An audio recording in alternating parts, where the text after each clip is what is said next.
Over the past few years, the price for cattle has been going up. This change in market values and higher interest rates is having an impact on that sector, and one question that comes to mind is how cash lease agreements are determined.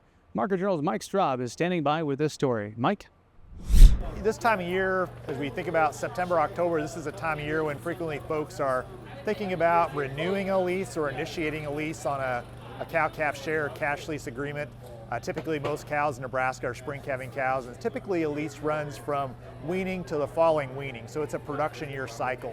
And as we look at what's happened with cow values over the last 3 years, breeding cow values have gone up significantly, as have interest rates. And so as we think about either initiating a cow-calf share or cash lease agreement or renewing one, we really need to sit down and figure out what is each party contributing. So from a cow owner perspective, their major contribution is, of course, the cow itself. And then as we think about that, cow has value, and so they should expect some return on investment. So two major things have happened. Cow values have gone up, and then also as we look over the last 20 years, interest rates are at a higher place than they have been for quite a while. And so when you increase cow value and you increase interest rate, then what that cow owner should expect to get in terms of either a cash lease or perhaps a share of the calf crop may be higher than it was 3 years ago when those numbers were different. So those are two big drivers for the cow owner, the cow value and interest rates. The next one is replacement rate. So when that cow leaves the herd, if I'm going to maintain the cow herd, I need to bring in a replacement. And so those values have gone up as well. And then of course, when that cow leaves the herd, she has some value, some way up value when she goes to market. And so that price has changed also from where it was a couple years ago. So those are major drivers as we look at what the cow owner should get. And so as we think about what their contribution is to the production of weaned calves, either in a share agreement, if the operator is taking care of the cows, providing all the feed, or in a lease agreement, if they're getting a cash income from that cow, that really needs to be calculated and figured out. I think also just with the changes we've seen in these market values. For the upcoming 2025 year, cow-calf share leases or cash leases should be reviewed.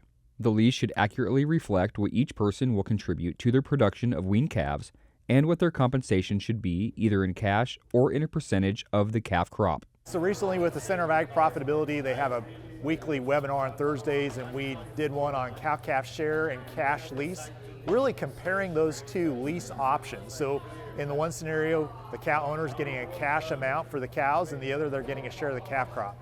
So we just walked through and compared and contrasted those two options.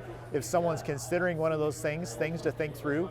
And we also talked about the cow-calf share lease calculator, which is an Excel-based spreadsheet tool which allows both parties to sit down and say, what am I producing here in terms of what am I contributing to the production of weaned calves? So the cow owner has a contribution, the cow operator has a contribution.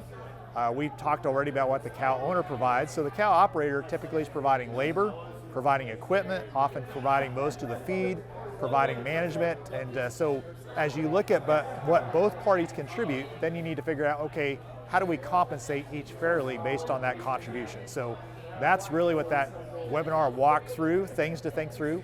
We also talked about some of those non-monetary values in terms of relationships, integrity. How do you initiate a lease? What are things that should be in a lease? The importance of having that in writing.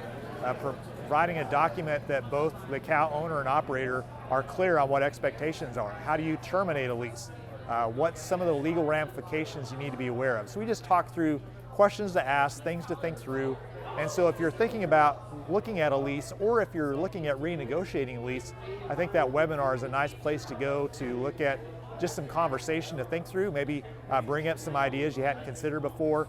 And then also we share some resources there that are also at the Beef website that folks can go to just help them be informed as they're walking through evaluating, looking at that lease. To determine what a fair and equitable lease is, it is important both parties accurately determine their level of contribution to the total cost involved in cow-calf production enterprise. So I think sometimes we can think about our situation and not think about what's the situation the other party's in. So that's where that share lease calculator tool, it really identifies here's all the value that goes into producing a weaned calf. So when each party sees what the other party's contributing, I think it can help them better understand, hey, maybe this is fair, or maybe this is what would be a good agreement based on that. I think another thing is not putting an agreement in writing and not talking it through. So, you know, in Nebraska, rural areas, we value integrity, and the comment often is if the paper is not worth what the signature of the person is, if their integrity isn't part of that. And I agree. The nice thing is that a written agreement, though, brings clarity if there's any question around what's happened. So I really encourage folks, put it in writing, make sure you discuss it, and then also in the event of an untimely death of someone, it's clear, here's what we've agreed to. And so it protects both the cow owner and the operator. So putting that in writing is another, I think, really important piece. I think also something that's not discussed is what happens if we can't agree. And that's where I think identifying who's a third-party mediator, who we might bring in, who we both respect, who could act as kind of a go-between, help us think through, we're not in agreement here, how can we work this out amicably?